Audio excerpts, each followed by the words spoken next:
Ito na siya guys. Invento ko lang ito guys. OFW discarte.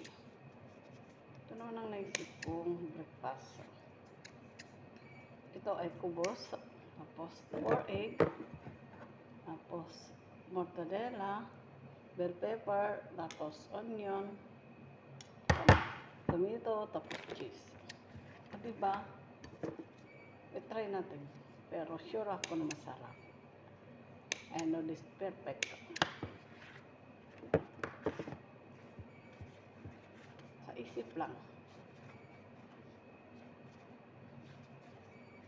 Ito naman ang naisip ko na breakfast. Masarap bago ko pinapa-try sa mga